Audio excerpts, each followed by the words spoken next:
Guy de Maupassant, la ficelle. Sur toutes les routes autour de Goderville, les paysans et leurs femmes s'en venaient vers le bourg, car c'était jour de marché. Les mâles allaient à pas tranquilles, tout le corps en avant, à chaque mouvement de leurs longues jambes torses, déformées par les rudes travaux, par la pesée sur la charrue qui fait en même temps monter l'épaule gauche et dévier la taille, par le fauchage des blés qui fait écarter les genoux pour prendre un aplomb solide, par toutes les besognes lentes et pénibles de la campagne.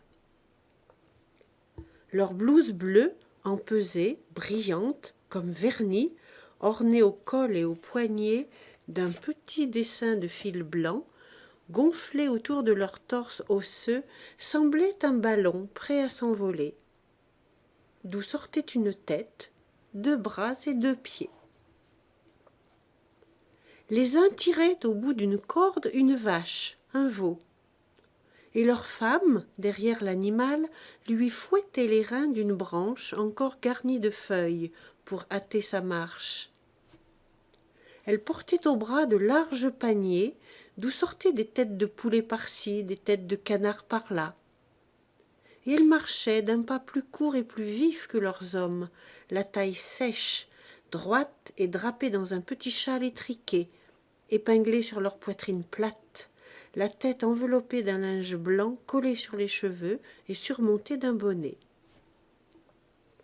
Puis un char à banc passait, au trot saccadé d'un bidet, secouant étrangement 2 hommes assis côte à côte et une femme dans le fond du véhicule, dont elle tenait le bord pour atténuer les durs cahots.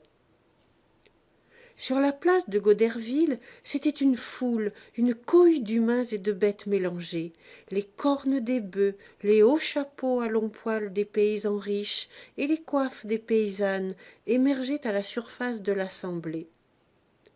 Et les voix criardes, aiguës, glapissantes formaient une clameur continue et sauvage que dominait parfois un grand éclat poussé par la robuste poitrine d'un campagnard en gaieté, ou le long meuglement d'une vache attachée au mur d'une maison.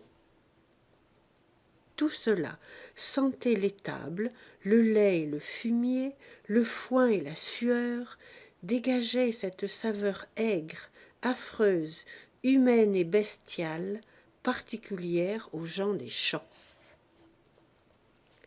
Maître Hochecorne de Bréauté venait d'arriver à Goderville, et il se dirigeait vers la place, quand il aperçut par terre un petit bout de ficelle. Maître Hochecorne, économe en vrai Normand, pensa que tout était bon à ramasser qui peut servir. Et il se baissa péniblement, car il souffrait de rhumatisme. Il prit par terre le morceau de corde mince, et il se disposait à le rouler avec soin, quand il remarqua sur le seuil de sa porte maître Malandin, le bourrelier, qui le regardait. Ils avaient eu des affaires ensemble au sujet d'un licol, autrefois, et ils étaient restés fâchés, étant rancuniers tous les deux.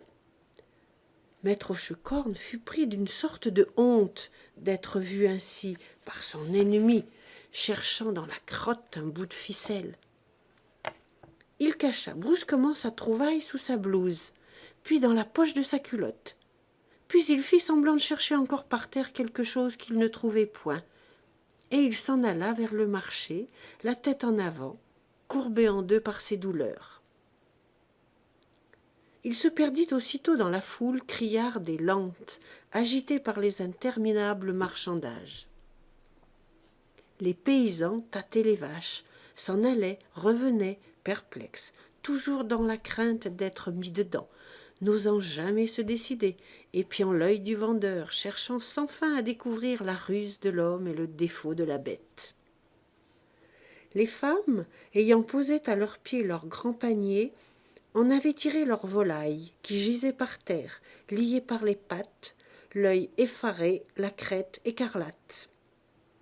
Elles écoutaient les propositions, maintenaient leur prix, l'air sec, le visage impassible, ou bien tout à coup se décidant au rabais proposé, criait au client qui s'éloignait lentement. « C'est dit, maître Antime, je vous le donne !» Puis peu à peu, la place se dépeupla, et l'Angélus sonnant midi, ceux qui demeuraient trop loin se répandirent dans les auberges.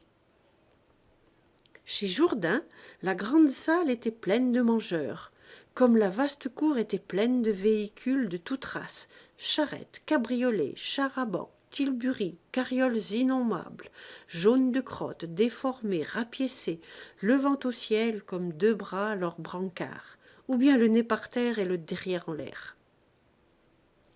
Tout contre les dîneurs attablés, l'immense cheminée, pleine de flammes claires, jetait une chaleur vive dans le dos de la rangée de droite.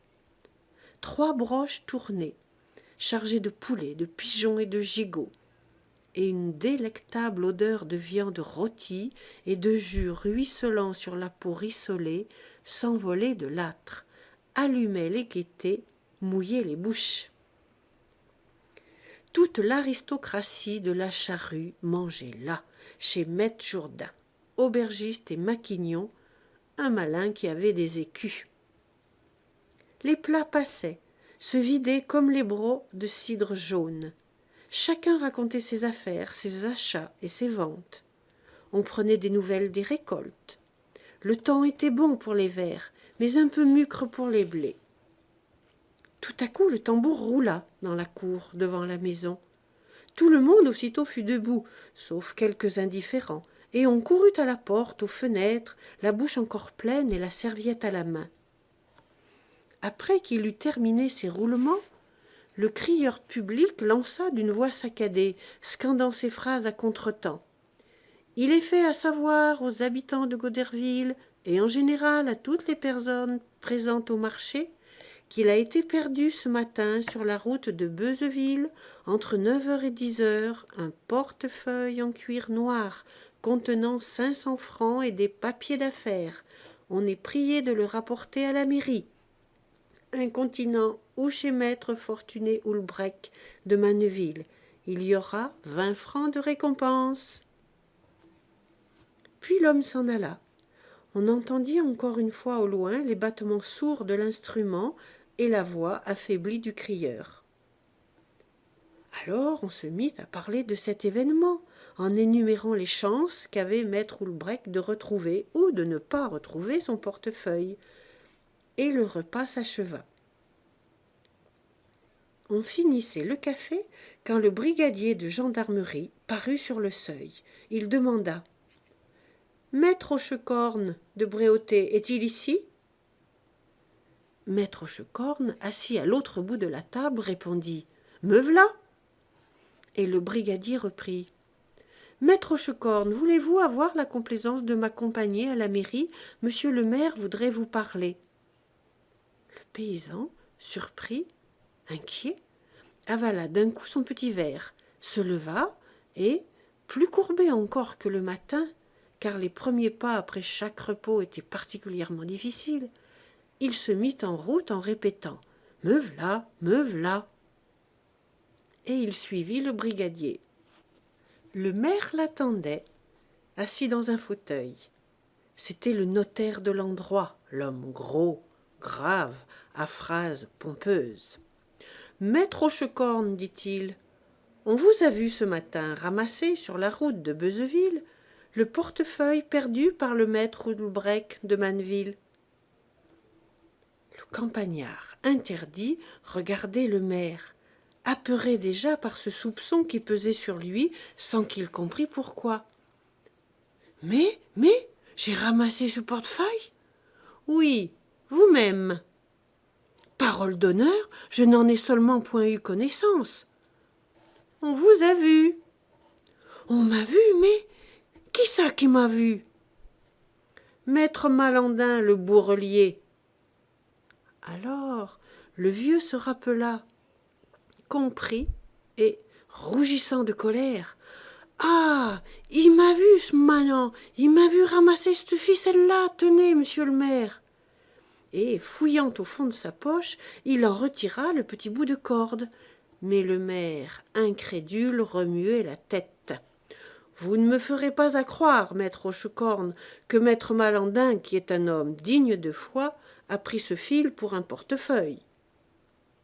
Le paysan, furieux, leva la main, cracha de côté pour attester son honneur, répétant « C'est pourtant la vérité du bon Dieu, la sainte vérité, monsieur le maire. Là, sur mon âme et mon salut, je le répète. » Le maire reprit « Après avoir ramassé l'objet, vous avez même encore cherché longtemps dans la boue, si quelques pièces de monnaie ne s'en étaient pas échappées. » Le bonhomme suffoquait d'indignation et de peur.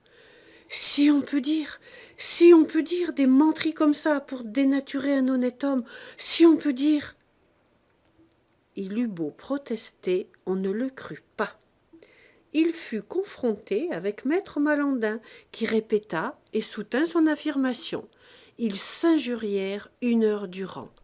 On fouilla sur sa demande maître Hochecorne, on ne trouva rien sur lui. Enfin le maire, fort perplexe, le renvoya en le prévenant qu'il allait aviser le parquet et demander des ordres. La nouvelle s'était répandue. À sa sortie de la mairie, le vieux fut entouré, interrogé avec une curiosité sérieuse ou goguenarde, mais où n'entrait aucune indignation, et il se mit à raconter l'histoire de la ficelle. On ne le crut pas. On riait.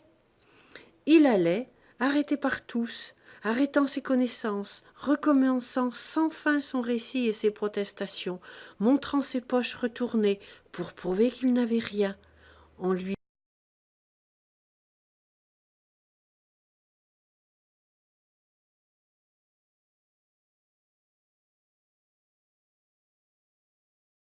toujours son histoire. La nuit vint, il fallait partir.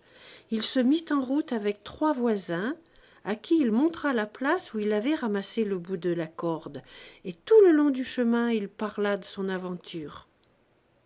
Le soir, il fit une tournée dans le village de Bréauté, afin de la dire à tout le monde. Il ne rencontra que des incrédules. Il en fut malade. Le lendemain, vers 1 heure de l'après-midi, Marius Paumelle, valet de ferme de maître Breton, cultivateur à Hémauville, rendait le portefeuille et son contenu à maître Houlbec de Manneville. Cet homme prétendait avoir, en effet, trouvé l'objet sur la route, mais ne sachant pas lire, il l'avait rapporté à la maison et donné à son patron. La nouvelle se répandit aux environs. Maître Hochecorne en fut informé. Il se mit aussitôt en tournée et commença à narrer son histoire, complétée du dénouement. Il triomphait. « Ce qui me faisait deuil, disait-il, c'est point tant la chose, comprenez-vous, mais c'est la menterie. Il n'y a rien qui vous nuit comme d'être en réprobation pour une menterie. » Tous les jours, il parlait de son aventure. Il la contait sur les routes aux gens qui passaient, au cabaret aux gens qui buvaient, à la sortie de l'église le dimanche suivant. Il arrêtait des inconnus pour la leur dire. Maintenant, il était tranquille. Et pourtant quelque chose le gênait, sans qu'il sût au juste ce que c'était. On avait l'air de plaisanter en l'écoutant. On ne paraissait pas convaincu. Il lui semblait sentir des propos dans son dos. Le mardi de l'autre semaine, il se rendit au marché de Goderville, uniquement poussé par le besoin de conter son cas. Malandin, debout sur sa porte, se mit à rire en le voyant passer. Pourquoi ? Il aborda un fermier de Criquetot qui ne le laissa pas achever, et lui jetant une tape dans le creux de son ventre, lui cria par la figure « Gros malin, va !» puis lui tourna les talons. Maître Hochecorne demeura interdit et de plus en plus inquiet. Pourquoi l'avait-on appelé gros malin ? Quand il fut assis à table dans l'auberge de Jourdain, il se remit à expliquer l'affaire. Un maquignon de Montivilliers lui cria « Allons, allons, vieille pratique, je la connais ta ficelle !» Hochecorne balbutia « Puisqu'on l'a retrouvée sous portefeuille !» Mais l'autre reprit Tété, mon pé, il y en a un qui trouve et il y en a un qui reporte. Ni vu ni connu, je t'embrouille. Le paysan resta suffoqué. Il comprenait enfin. On l'accusait d'avoir fait reporter le portefeuille par un compère, par un complice. Il voulut protester. Toute la table se mit à rire. Il ne put achever son dîner et s'en alla au milieu des moqueries. Il rentra chez lui, honteux et indigné, étranglé par la colère, par la confusion, d'autant plus atterré qu'il était capable, avec sa finauderie de Normand, de faire ce dont on l'accusait, et même de s'en vanter comme d'un bon tour. Son innocence lui apparaissait confusément comme impossible à prouver, sa malice étant bien connue. Et il se sentait frappé au cœur par l'injustice du soupçon. Alors il recommença à conter l'aventure, en allongeant chaque jour son récit, ajoutant chaque fois des raisons nouvelles, des protestations plus énergiques, des serments plus solennels qu'il imaginait, qu'il préparait dans ses heures de solitude, l'esprit uniquement occupé de l'histoire de la ficelle. On le croyait d'autant moins que sa défense était plus compliquée et son argumentation plus subtile. « Ça, c'est des raisons de menteux », disait-on derrière son dos. Il le sentait, se rongeait les sangs, s'épuisait en efforts inutiles. Il dépérissait à vue d'œil. Les plaisants maintenant lui faisaient compter la ficelle pour s'amuser, comme on fait compter sa bataille aux soldats qui a fait campagne. Son esprit, atteint à fond, s'affaiblissait. Vers la fin de décembre, il s'alita. Il mourut dans les premiers jours de janvier, et dans le délire de l'agonie, il attestait son innocence, répétant « Une petite ficelle, une petite ficelle. Tenez, la v'là, monsieur le maire. » 25 novembre 1883.